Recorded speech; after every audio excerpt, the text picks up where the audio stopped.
इसीलिए इस देश में कानून काम कर रहा है, आज भी कर रहा है, कल भी कर रहा था, तो हमेशा करता रहेगा, संविधान के हिसाब से है। अगर किसी ने कोई हेट स्पीच की है तो उसके खिलाफ कानूनी कार्रवाई की जाएगी।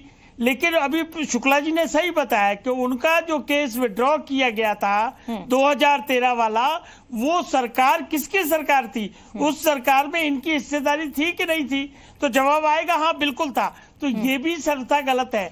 समाज में दुर्भावना फैलाना, समाज में इस तरह की धमकी भरे लहजे में बात करना, इसकी संविधान और कानून दोनों इजाजत। तो नवनीत राणा के खिलाफ एक्शन लिया जाना चाहिए क्या? नवनीत राणा के खिलाफ एक्शन लिया जाना चाहिए? देखेगा, ये देखिए आप नहीं, उन्होंने क्या बयान दिया है, क्या बयान नहीं दिया, वो पूरे बयान का संदर्भ देखा जाएगा। उसके खिलाफ से इलेक्शन कमीशन ऑफ इंडिया सक्षम है आज की डेट में, वो अपना कार्रवाई करना चाहेगी, उसको वीडियो को एग्जामिन करके तो कार्रवाई करेगी।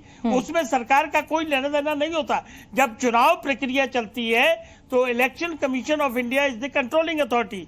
लॉ एंड ऑर्डर के मामले में भी वही होते हैं, लेकिन हमारा संदर्भ दूसरा है। हमारा संदर्भ ये है कि आज जो रिपोर्ट आई है आर्थिक सलाहकार कमेटी की, उसमें यह कहा गया है कि 43% मुस्लिम समाज की आबादी बढ़ गई है और 8% हिंदू समाज की आबादी घट गई है। ये उसी की टाइमिंग पर विपक्ष सवाल उठा रहा है। जहां सत्ता में आप बैठे हुए हैं, 10 साल से आप सत्ता में थे, क्यों नहीं जनसंख्या कानून बिल लेके आए आप? अरे सुनिए ना, ये टाइमिंग से क्या मतलब है? ये तो फैक्ट निकल के आया, जब रिपोर्ट निकल के आई तभी वो सामने आएगी ना। अभी अगर ये रिपोर्ट निकल के आ रही है कि 65 सालों में आबादी 43% बढ़ गई है, इसको आपको समझना होगा दूसरे देशों की हालत देख के। जहां जहां ये कम्युनिटी ज्यादा होती है उन देशों में डेमोक्रेसी काम नहीं कर पाती है। प्लीज, वो खतरा हमारे सर पे मंडराने लगा है। ये एक गंभीर समस्या है। चिंता उसमें बीजेपी और उसके सहयोगी दलों को की है, बाकी किसी को ये चिंता नहीं है। बिल्कुल ठीक है, हमारी ठीक है, उनको नहीं होगी, उनको नहीं होगी। क्यों नहीं होगी? क्योंकि वो तुष्टीकरण की बात करते हैं। ठीक है। फारूक इंकलाबी साहब का मैं रुख करूंगी, नेता है पीडीपी के। फारूक इंकलाबी साहब, जिस तरीके से असदुद्दीन ओवैसी, अकबरुद्दीन ओवैसी की भाषा होती है, उसी का जवाब अब नवनीत राणा ने दिया है। आप इस सब को लेकर क्या कहना चाहते हैं? क्या है आपका पक्ष? देखिए, भारतीय जनता पार्टी के पास कुछ भी नहीं है लोगों को बताने के लिए इलेक्शन में, तो वो कोई ना कोई ऐसी बात जरूर करेंगे जिससे वो मेजॉरिटी कम्युनिटी को खुश करने की कोशिश कर रहे हैं। लेकिन मैं बीजेपी के सभी लीडर्स को ये कहना चाहता हूं कि अभी तो आपके पास सिर्फ 10 साल हुए हैं, आपके पास हुकूमत आए हुए। अगर आपके पास 100 साल से भी ज्यादा हुकूमत हो हिंदुस्तान की, तो भी आप मुसलमानों का कुछ बिगाड़ नहीं सकते हैं। असदुद्दीन ओवैसी तो हमारे मुसलमानों के लीडर हैं, हिंदुस्तान के मुसलमानों के नहीं। तो इंकलाबी साहब, कोई भी नेता एक बयान दे देता है और मुसलमानों का बिगड़ जाता है काम, मुसलमानों का काम बिगड़ जाता है। अगर कोई भी नेता अपनी राजनीति के चलते बयान दे देते हैं, तो क्या इस देश का मुसलमान इतना इनसिक्योर हो जाता है कि फौरन रिएक्ट करने लगता है और इस तरह की बातें करने लगता है? मैं आपके चैनल के जरिए से हिंदुस्तान के तमाम मुसलमानों को कहना चाहता हूं कि आपको डरने की जरूरत नहीं है। ये भारतीय जनता पार्टी के जो चंद लोग, फारूक साहब, कुछ बिगाड़ फारूक साहब, कौन डरा रहा है आपको? भारतीय जनता पार्टी के लोग मुसलमानों को डरा रहे हैं। 370 हटाकर कश्मीर में विकास करने की कोशिश की जा रही है, तो क्या कश्मीरियों को डराया जा रहा है?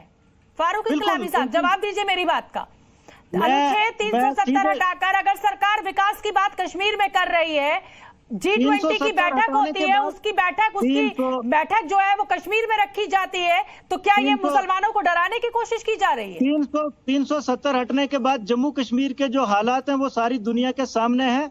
ना तो यहाँ पे विकास है, ना यहाँ पे अमन कायम हुआ है। जो भारतीय जनता पार्टी ने कहा था पोस्ट एब्रोगेशन 370 कि यहाँ पे अमन होगा। आपकी आवाज चली गई है। मुजफ्फर खान साहब का, हाँ मैं आऊंगी इंकलाबी साहब।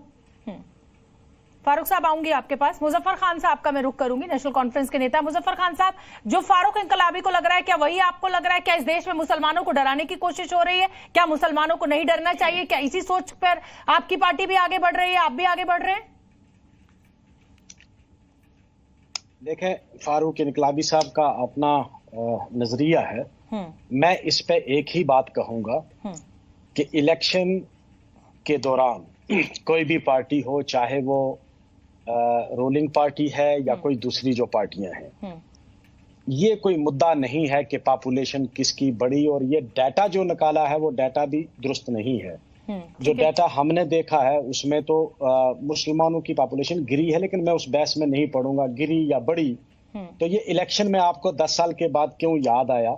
दूसरी बात, जो ये मंदिर मस्जिद हिंदू मुस्लिम, इस पर तो इलेक्शन नहीं होना चाहिए। इलेक्शन लड़ने के लिए जो मेन मुद्दे हैं कि क्या हम एम्प्लॉयमेंट दे पाए हैं कि नहीं दे पाए हैं, क्या हम गरीबी हटा पाए हैं, महंगाई को कंट्रोल कर पाए हैं, पर कैपिटा बढ़ा है कि नहीं बढ़ा है, जो 20 करोड़ नौकरियों का वादा हमने किया था क्या वो पूरा हुआ कि नहीं हुआ, इस पर इलेक्शन होना चाहिए।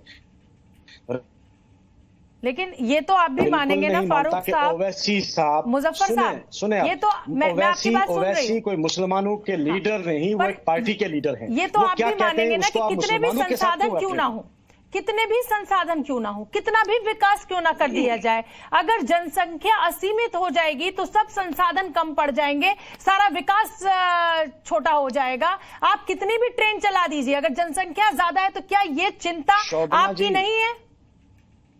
शोभना जी, बिल्कुल ये पूरे मुल्क की चिंता है, लेकिन ये इलेक्शन का मुद्दा नहीं होना चाहिए और एक पर्टिकुलर कम्युनिटी को टारगेट करके।